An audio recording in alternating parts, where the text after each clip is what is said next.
At exactly 5:30 in the morning on January 13th, 1988, a green Toyota sedan packed with 80 kilograms of dynamite erupted in front of an 8-story white concrete building in Medellin's most exclusive neighborhood. The explosion tore through Santa Maria de Los Angeles like the wrath of God himself, shattering windows for 4 blocks in every direction, ripping doors off their hinges, collapsing walls in neighboring apartment buildings. Residents jolted awake to what sounded like the end of the world. Some thought a plane had crashed. Others believed it was an earthquake. They were wrong. This was Colombia's first car bomb, and the target was the man sleeping in the penthouse above, the most wanted criminal on earth. Pablo Emilio Escobar Gaviria wasn't home that morning, but his wife Maria Victoria and his 2 children, 13-year-old Juan Pablo and 3-year-old Manuela, were asleep 8 floors up when the Cali cartel tried to murder their entire family. The little girl's screams pierced the smoke-filled air as blood ran from her left ear. She would never hear properly from that side again. The building that was supposed to keep them safe, the bulletproof fortress Pablo had built to protect his empire, had failed its first real test. And in that moment, everything changed. The Monaco Building represented everything Pablo Escobar had become by the mid-1980s. It wasn't his biggest property or his most expensive, but it was the one that mattered most. Located in El Poblado, Medellin's wealthiest district just south of the Santa Fe Mall and near the prestigious Club Campestre golf course, the Monaco stood as an unmistakable monument to narco power. 8 stories of reinforced concrete painted white, topped with a penthouse apartment where the 7th richest man in the world ate breakfast with his family and planned operations that would flood American streets with 15 tons of cocaine every single day. The building housed 12 apartments total, though only one was really lived in. The others were occupied by sicarios, bodyguards, and trusted associates who formed the human shield around Colombia's most dangerous man. 2 swimming pools sparkled on the grounds. A tennis court sat unused, more for show than sport. 34 parking spaces in the underground garage held Pablo's collection of vintage cars and motorcycles, vehicles worth millions that he'd bought simply because he could. On the roof, a heliport allowed him to come and go without ever touching the streets where police and rivals waited. The walls were bulletproof. The panic room was reinforced with steel thick enough to withstand a siege. The vault held cash in amounts that would make most banks jealous. But none of it mattered when 80 kilograms of explosives detonate 30 feet from where your daughter sleeps. Pablo Escobar was born on December 1st, 1949. In the small town of Rio Negro, just outside Medellin. His father was a farmer. His mother was a school teacher. They weren't poor, but they weren't rich either. And young Pablo learned early that the path to power in Colombia didn't run through schools or elections. By his teens, he was selling fake diplomas and stealing tombstones to resell. His first arrest came in 1974 for stealing cars, a crime so petty it seems laughable now considering what came after. But Pablo had ambition that burned hotter than anyone around him could comprehend. By 1976, he'd moved into the cocaine business, and 2 years later, in April of 1978, he met with other drug lords on a farm and began building what would become the Medellín Cartel.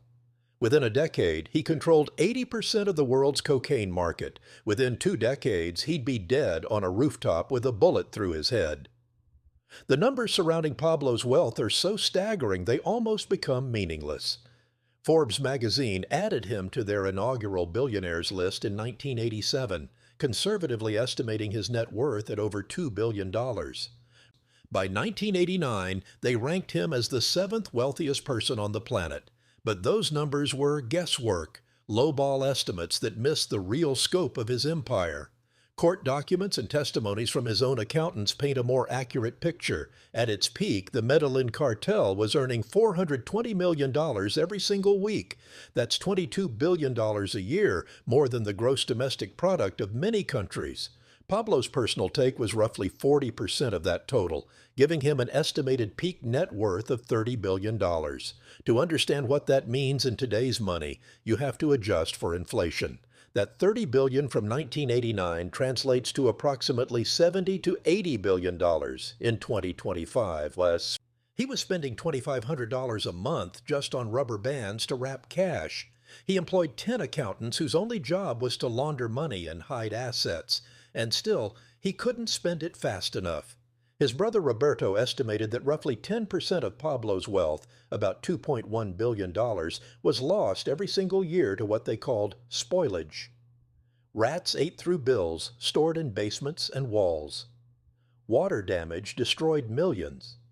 Fire consumed caches hidden in warehouses. Some money was simply forgotten, buried in fields, and never recovered. On one cold night while hiding from authorities, Pablo reportedly burned $2 million in cash just to keep his daughter Manuela warm. The Monaco Building came into Pablo's possession in the early 1980s, during the period when he was transforming from successful trafficker into something approaching royalty in Medellin. He'd already built his main country estate, Hacienda Nápoles, a 7,000-acre property that cost him $63 million and featured a full zoo with giraffes and hippos, a bullfighting ring, artificial lakes, and a private airstrip marked by the plane that carried his first cocaine shipment mounted above the entrance gate, like a trophy. But Hacienda Nápoles was 2 hours from the city, too far for daily operations.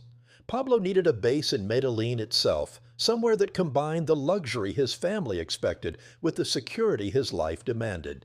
The Monaco fulfilled both requirements perfectly. He moved his wife and children into the penthouse, a sprawling apartment that occupied the entire 8th floor with panoramic views of the city he increasingly controlled. The building itself wasn't flashy or ostentatious in the way his country estates were. From the outside, it looked like any other upscale apartment building in El Poblado, white concrete and rectangular windows, nothing that would draw particular attention from passers-by.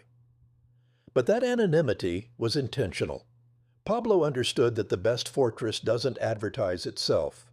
Life inside the Monaco during those years was a strange mixture of domestic normalcy and criminal enterprise. Maria Victoria would prepare meals in their penthouse kitchen while armed men patrolled the hallways below.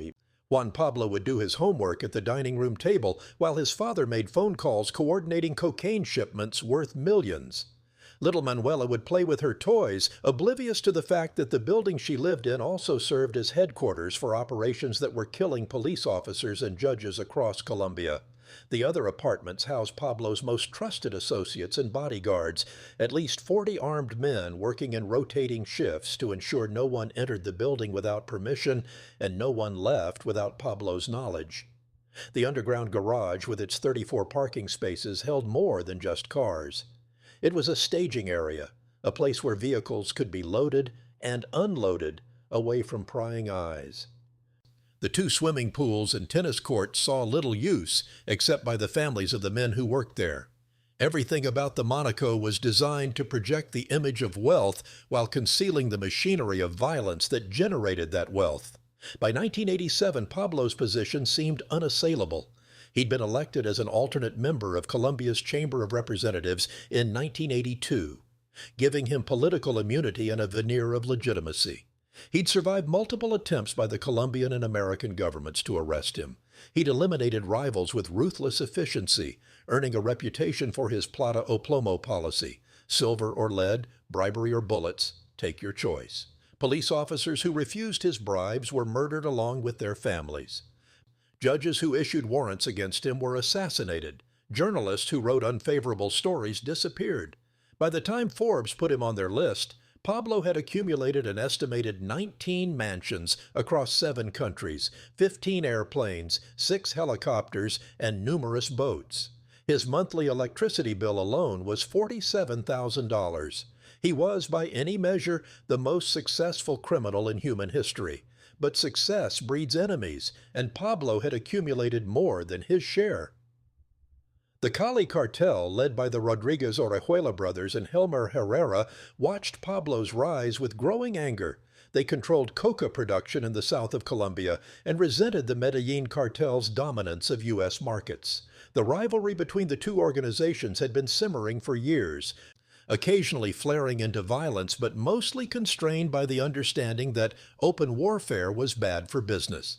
What pushed it over the edge was Pablo himself. His bombing campaigns, His assassinations of government officials, his increasingly public profile drew heat that affected everyone in the cocaine business. The Cali cartel bosses wanted to operate quietly, bribe efficiently, and avoid the kind of attention Pablo seemed to court. They began planning his elimination. Helmer Herrera, known as Pacho to friends and enemies alike, took personal responsibility for the Monaco operation. He'd been in a particularly bitter dispute with Pablo over control of the New York cocaine market, a conflict that had cost both organizations millions. But Herrera had something Pablo didn't have in that moment: inside information. And one of Pablo's former mistresses, a journalist named Valeria Velez, had continued seeing the drug lord occasionally, even after their affair had cooled. She knew where he was hiding, where his family lived, which properties he considered safe. In a conversation with Herrera, she inadvertently revealed that the Escobar family was living at the Monaco Building. She may not have understood that she was sentencing them to death, or perhaps she did and didn't care. Either way, Herrera had his target.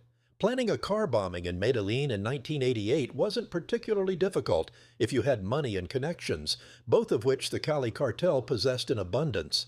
Herrera's operatives acquired 80 kilograms of dynamite, roughly 176 pounds of military-grade explosive, powerful enough to level a small building. They loaded it into a green Toyota sedan, a vehicle so common in Medellin that it would draw no attention. The timing was chosen carefully. January 13th fell during Colombia's summer vacation period, meaning many residents of neighboring apartments would be traveling, reducing potential casualties. Not that the Cali cartel particularly cared about civilian deaths, but keeping the body count low meant less police pressure afterward. The plan was simple. Park the Toyota next to the Monaco Building's western wall, right below where the Escobar family slept, and detonate it by remote control. At 5:30 in the morning, when Pablo and his family would almost certainly be home and asleep, the button was pushed. The explosion lit up the pre-dawn darkness like a miniature sun. The blast wave traveled outward at thousands of feet per second, a wall of overpressure that turned windows into shrapnel and doors into missiles. The neighboring Bahia Blanca building took massive damage, its elevators destroyed, its front facade collapsed, its residents thrown from their beds by the shock wave. Pieces of the Toyota's bodywork, twisted into unrecognizable shapes by the force of the detonation, flew through the air like shrapnel. Some of those pieces punched through the Monaco's lower floors and lodged in walls. The sound was heard across Medellin, a thunderous boom that brought people running from their homes to see what catastrophe had struck. Smoke and dust choked the air. Car alarms screamed, and in the penthouse of the Monaco Building, 8 floors up, Maria Victoria Escobar gathered her children and ran. Pablo wasn't there. Whether through luck, intuition, or intelligence warning him away, he'd spent the night elsewhere, but his wife and children bore the full terror of the attack. Juan Pablo, just 13 years old, described later how pieces of the car bomb's bodywork came flying into their apartment, how the entire building shook as if it might collapse, how his mother screamed for them to get to the panic room, while his little sister Manuela stood frozen in shock, blood running from her ear. The building's security systems, designed by Pablo himself, kicked into action. Armed guards flooded the penthouse. Escape routes were activated. Within minutes, Maria Victoria and the children were evacuated to a safe house, leaving behind the shattered remnants of what had been their home. The Monaco Building itself survived, a testament to the paranoia that had gone into its construction. Pablo had built it not just as a residence, but as a bunker, with reinforced concrete walls thick enough to withstand exactly this kind of attack. The structure didn't collapse. The upper floors remained intact, but the damage was unmistakable. Windows throughout the building were blown out. Interior walls cracked. The penthouse apartment was uninhabitable, filled with debris and smoke damage. Pablo's prized collection of vintage cars in the underground garage was destroyed, millions of dollars worth of vehicles reduced to burnt metal. His art collection, which included works he'd purchased from dealers who asked no questions about where the money came from, was damaged beyond repair. The building that was supposed to protect his family had been turned into a target, and everyone in Medellin knew it. The official casualty count was 3 dead and 10 wounded, numbers that would have been much higher if more residents had been home. But those statistics miss the real impact of the bombing. This was Colombia's first car bomb, a terror tactic that would define the next 5 years of violence in the country. The headline in El Colombiano newspaper the next day captured the shock perfectly. Medellin woke up like Beirut, a reference to the Lebanese capital torn apart by civil war and car bombings. Colombians had seen violence before, plenty of it, but this felt different. This was urban warfare brought to the doorsteps of the wealthy, proof that no one was safe, not even in the most exclusive neighborhood in the city. Pablo's response was swift and brutal. He immediately suspected betrayal from within his own organization, and he was right. The Ochoa brothers, Jorge Luis and Fabio Ochoa Vasquez, had been founding members of the Medellín Cartel, partners in the early days when they were all getting rich together. But they'd grown tired of Pablo's increasing violence and instability. They'd made a deal with the Cali cartel, providing information in exchange for a share of territories. When Pablo discovered their treachery, he ordered them killed, though both managed to escape his reach. He also launched a campaign of retaliation against the Cali cartel that would leave hundreds dead. The Monaco bombing started the bloodiest period of the Colombian drug wars, a conflict that by some estimates claimed up to 6 murders per day at its peak. But even as Pablo organized his counterattacks, even as he moved his family to new safe houses and plotted elaborate revenge schemes, something had fundamentally shifted. The Monaco Building, his symbol of power and security, now stood empty and damaged, a reminder that he could be reached. The mystique of invincibility that had protected him as much as his armed guards and bulletproof walls had been shattered along with those windows. His daughter's deafness was a permanent reminder of his failure to protect his family. The building remained standing, but Pablo never moved back in. His wife and children never spent another night in those rooms. The Monaco had become a symbol of something else now, not of power, but of vulnerability, not of triumph, but of the beginning of the end. Through 1988 and 89, Pablo continued his campaign of terror against anyone he perceived as an enemy. He bombed the DAS building in Bogotá with 9,000 kilograms of dynamite, killing 63 people and destroying 14 city blocks. He blew up Avianca Flight 203, killing all 107 people on board, plus 3 on the ground, hoping to assassinate presidential candidate Cesar Gaviria, who wasn't even on the plane. He ordered the murders of police officers, judges, journalists, politicians, anyone who stood against him. By 1990, he'd killed an estimated 4,000 people, though some estimates range as high as 10,000. The Colombian government, with increasing support from the United States, created specialized units to hunt him down. The search block, led by Colonel Hugo Martinez and later by General Rosso Jose Serrano, pursued Pablo with single-minded determination. American DEA agents provided intelligence and training. The net was tightening. In June of 1991, Pablo made a deal with the Colombian government that seemed impossible on paper, but made perfect sense in the chaos of the moment. He would surrender and plead guilty to 1 count of drug trafficking in exchange for a promise of no extradition to the United States, where he'd face life imprisonment with no possibility of parole. The Colombian government agreed, desperate to stop the bombing campaign that was tearing the country apart. But Pablo had one more demand. He would choose his own prison and oversee its construction. The government incredibly said yes. The result was La Catedral, a luxury prison built to Pablo's specifications on a mountaintop overlooking Medellin. It featured a soccer field, a jacuzzi, a waterfall, a bar, and comfortable living quarters more suited to a hotel than a jail. Pablo moved in on June 19, 1991, and for 13 months he ran his empire from behind walls he'd built himself. But even that arrangement couldn't last. When it became clear that Pablo was still ordering murders from inside La Catedral, including the torture and execution of 2 associates he believed had stolen from him, the government decided to transfer him to a real prison. On July 22, 1992, military units surrounded La Catedral to take Pablo into custody. He walked out through a tunnel before they could secure the perimeter, beginning 16 months of life on the run that would end only with his death. During those months, he moved constantly between safe houses in Medellin, never staying in one place more than a few nights, always aware that the search block was getting closer. He communicated with his family through intermediaries and brief phone calls, knowing the calls were being traced, but unable to completely cut himself off from the people he'd spent his entire criminal career trying to protect. The Monaco Building sat abandoned during this period, sealed by the Colombian government's Attorney General's office after confiscation in 1990. It remained the property of the state, a piece of evidence in the ongoing case against Pablo Escobar. No one lived there. No one maintained it. The building that had once housed dozens of armed men and one of the wealthiest families in Colombia stood empty and silent, its swimming pools stagnant, its tennis court cracked and overgrown, its parking garage echoing and vacant. The damage from the 1988 bombing remained visible, a permanent scar on the structure's western face. For neighbors in Santa Maria de Los Angeles, the Monaco had become a haunted place, a reminder of violence they wanted desperately to forget. Pablo Escobar's final hours came on December 2, 1993, one day after his 44th birthday.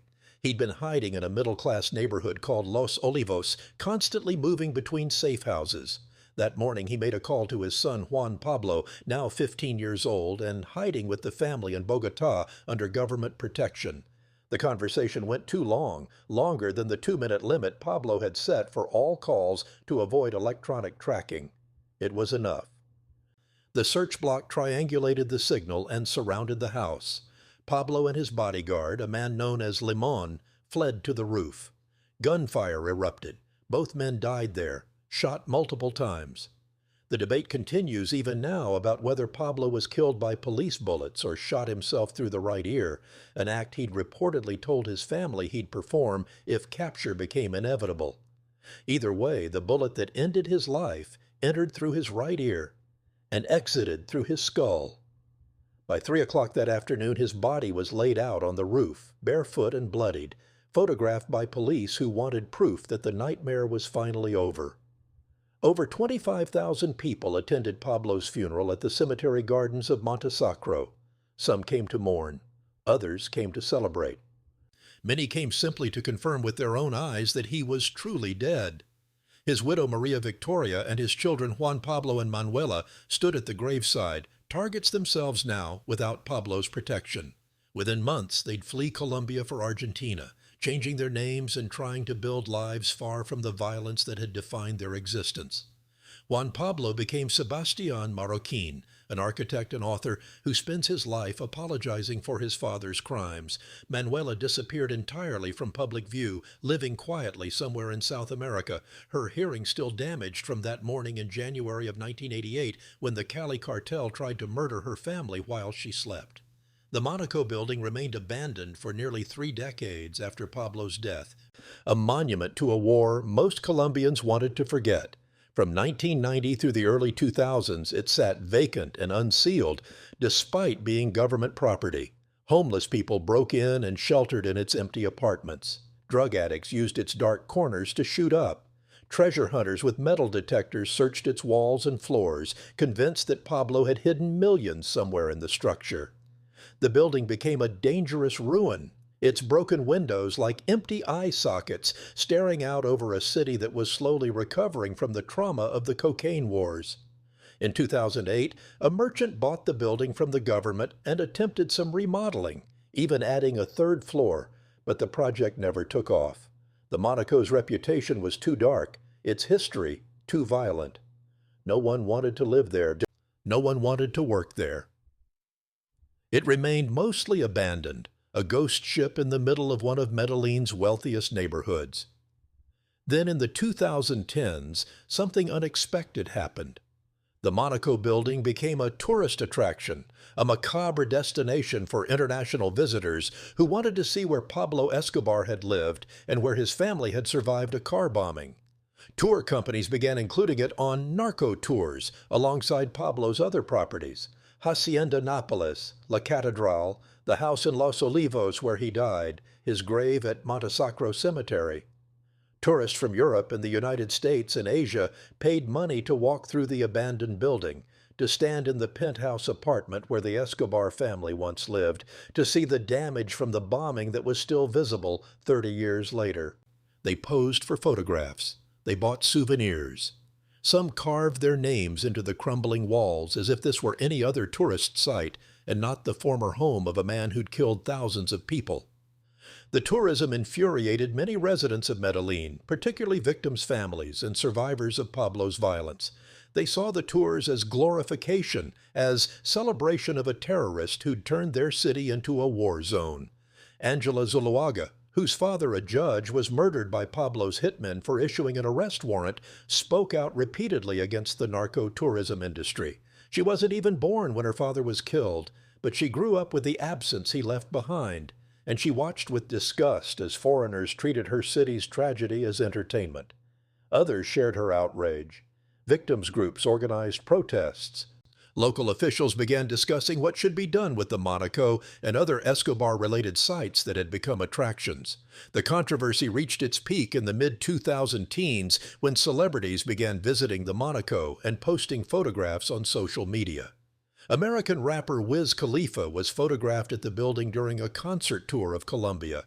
The images spread worldwide, showing a wealthy entertainer smiling at a site where 3 people had died and dozens more had been traumatized. Medellin's mayor, Federico Gutierrez, publicly condemned the visit and announced that the city would take action against officials who had facilitated it. The incident crystallized growing sentiment that the Monaco Building and similar sites were doing more harm than good, that they were preventing Medellin from moving past its violent history. Mayor Gutierrez became the champion of demolishing the Monaco. He argued that the building represented not just Pablo Escobar, but an entire era of violence that had killed 46,200 people in Medellin between 1983 and 1994. It stood as a symbol of the perpetrator, he said, not of the victims. As long as it remained standing, as long as tourists flocked to take selfies in its abandoned rooms, Medellin would never be able to fully embrace its transformation from murder capital of the world to the innovative, forward-thinking city it had become. The debate was fierce. Some argued for historical preservation, claiming that destroying the building would erase an important part of Colombian history. Pablo's sister, Luz Maria Escobar, stated publicly that tearing down Monaco won't demolish Pablo's history. Preservationists agreed, pointing out that Germany doesn't demolish concentration camps or hide its Nazi past. It confronts it directly. But the mayor and victims groups countered that the Monaco wasn't being treated as a historical site for education and reflection. It was being used as a pilgrimage destination for people who romanticized criminal life. It was generating tourism revenue that benefited tour companies but did nothing for victims or for the city's image. In August of 2018, the city announced its decision. The Monaco Building would be demolished and replaced with a memorial park dedicated to victims of narco-terrorism. The city collected 460 proposals from residents and survivors about what the memorial should include. Nearly 30 public and private entities collaborated on the project. The Colombian Society of Architects and the Urban Development Company worked together on designs. The decision was final. The demolition happened on February 22, 2019, at exactly 11 o'clock in the morning. Engineers from a company called Attila Demoliciones had spent weeks preparing the 8-story structure for controlled implosion. They drilled nearly 3,000 holes throughout the building and injected them with Indugel explosive. 180 detonators were strategically placed to bring the building down in a specific pattern, collapsing it inward, to minimize damage to surrounding properties. A 100-meter safety radius was established around the site. 1,600 people gathered at the nearby Club Campestre golf course to watch, including victims' families, government officials, and journalists from around the world. The engineer in charge, Rogelio Gomez, checked the preparations one final time. At exactly 11 a.m., the button was pushed. The explosives detonated in sequence, a rapid series of controlled blasts that severed the building's structural supports. For a brief moment, the Monaco seemed to hang in the air, as if reluctant to fall after standing for nearly 4 decades. Then gravity took over. The structure collapsed inward, floor pancaking onto floor in less than 10 seconds. Some witnesses reported it took only 3 seconds from first explosion to complete collapse. A massive cloud of dust and debris billowed outward, temporarily obscuring the sight. When it cleared, the Monaco building was gone, reduced to a pile of rubble approximately 2 stories high. Cheers erupted from the crowd of victims' families. Some wept, others embraced. The building that had haunted their city for 30 years, that had stood as a monument to the man who terrorized them, was finally destroyed. President Ivan Duque attended the demolition and spoke to the assembled crowd. History will not be written in terms of perpetrators, he said, but by recognizing victims. The sentiment captured the purpose behind the demolition. This wasn't about erasing history or pretending Pablo Escobar never existed. It was about choosing whose story would be told, whose memory would be honored. The removal of the Monaco was part of a broader campaign called Medellín abraza su historia, or Medellin embraces its history, an effort to transform sites associated with Pablo into places that acknowledged victims and survivors rather than glorifying criminals. The rubble was cleared over the following weeks, loaded into trucks and hauled away piece by piece. Some of the debris was saved for artists who wanted to use it in works commemorating the era. The rest was disposed of as construction waste, the physical remnants of Pablo Escobar's most famous urban property scattered across landfills where they couldn't become objects of morbid fascination. By May of 2019, construction began on the memorial park that would replace the Monaco. The project cost approximately $2.5 million and covered the full 5,000 square meters where the building had stood. The park was designed with 3 distinct sections representing what the designers called moments: essence, inflection, and resilience. The park opened in November 2019. Visitors enter through a descending walkway called the Heroes Walk, lined with monoliths bearing the names of activists, journalists, judges, police officers, and other public servants killed by Pablo Escobar and the Medellín Cartel. There are dozens of names, each representing a life cut short, a family destroyed, a victory for terror over justice. At the center of the park stands a massive wall featuring 46,000 holes arranged to look like bullet impacts.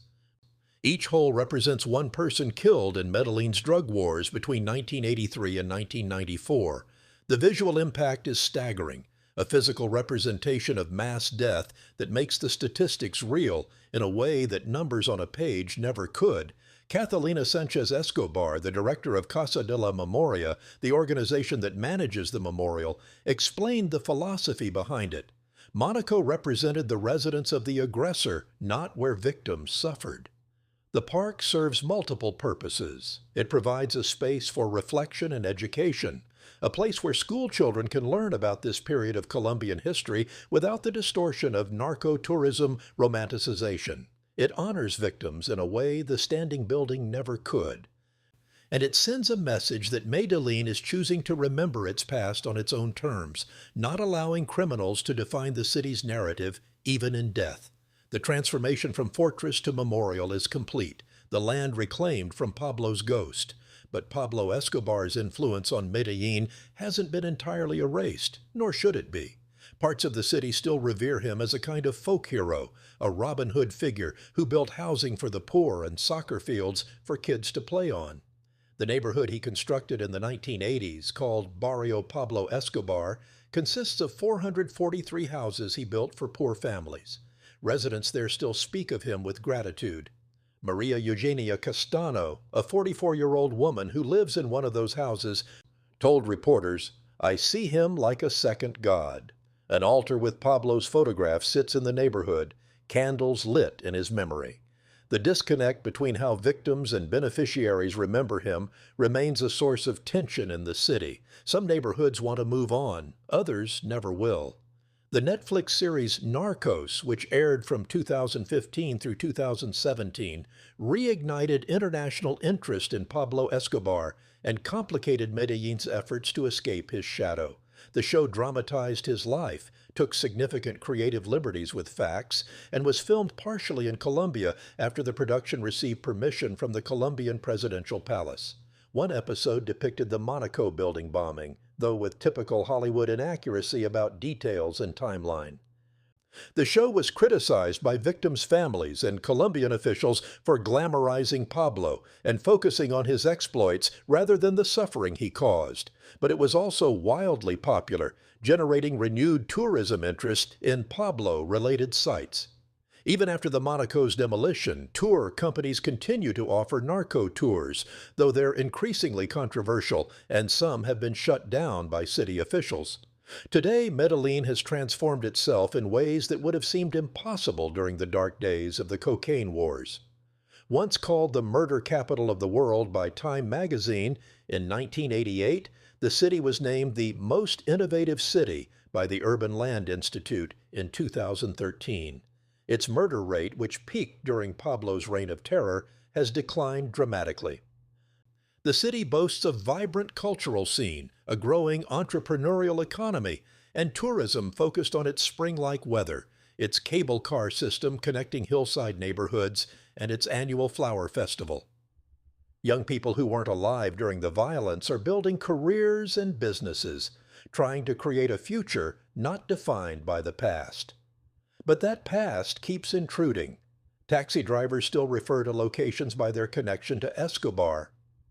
Tour guides still make more money showing foreigners Pablo's death site than they would working in legitimate tourism. The tension between remembering and moving forward remains unresolved. The Monaco Building's destruction represented an attempt to tip that balance toward the future, to literally demolish a symbol of the past. But symbols are complicated things, and removing one doesn't necessarily remove what it represented. Pablo Escobar still appears on T-shirts sold in Medellin's tourist markets. His face is still spray-painted on walls. Netflix is still producing content about him. The fascination with extreme wealth gained through extreme violence shows no signs of fading, no matter how many buildings are demolished or how many victims' families beg the world to stop glorifying their tormentor. What made the Monaco Building different from Pablo's other properties wasn't its size or luxury. Hacienda Napoli was far larger, far more expensive, far more ridiculous in its excess. La Catedral was arguably more symbolically significant as the prison he built for himself. The house in Los Olivos where he died is the site that attracts true believers making pilgrimage. But the Monaco mattered because it represented the moment when Pablo's illusion of invincibility shattered. The bombing on January 13, 1988 proved that walls could be breached, that families could be reached, that no amount of money or firepower could guarantee safety. Little Manuela's permanent deafness, the result of that explosion, served as a constant reminder to Pablo that he'd failed to protect what mattered most to him. The building that was supposed to keep his family safe had instead marked them as targets. In the end, the Monaco Building stood for 31 years after Pablo's death, abandoned and crumbling before finally being demolished. During those 3 decades, it served as physical evidence of an era most Colombians wanted to forget but couldn't entirely escape. It attracted tourists who didn't understand or didn't care about the pain it represented. It offended victims who had to watch foreigners smile and pose for photographs at a site of trauma. And it demonstrated the challenge cities face when trying to memorialize tragedy without creating shrines to perpetrators. The solution, Medellin decided, was complete removal. Erase the perpetrator's monument. Build a memorial to victims in its place. Choose whose story gets told. Whether this approach succeeds remains to be seen. The park that replaced the Monaco is well designed and thoughtful, a genuine attempt to honor victims and educate visitors. But parks don't draw crowds the way infamous buildings do. People don't travel from Europe to see a memorial wall with 46,000 holes in it, no matter how powerful the symbolism. They travel to see where infamous events occurred, to stand where killers stood, to touch the walls that witnessed history. The demolished Monaco Building might actually prove more powerful in its absence than its presence, its story gaining mythological status precisely because it no longer exists. Here stood the fortress, tour guides can now say. Here is where the Cali cartel proved no one was safe. Here is where Pablo's family survived the explosion that changed everything. The narrative doesn't require a standing building. The space itself carries the weight. At exactly 5:30 a.m. on January 13, 1988, 80 kilograms of dynamite detonated next to a white concrete building in Medellin. 3 people died, 10 were wounded. One little girl lost hearing in her left ear, and the trajectory of Colombian history shifted in ways no one standing in that smoke-filled morning could fully comprehend. The Monaco Building survived that bombing, survived Pablo Escobar's death, survived nearly 3 decades of abandonment and neglect, but it couldn't survive Medellin's decision to define its own story.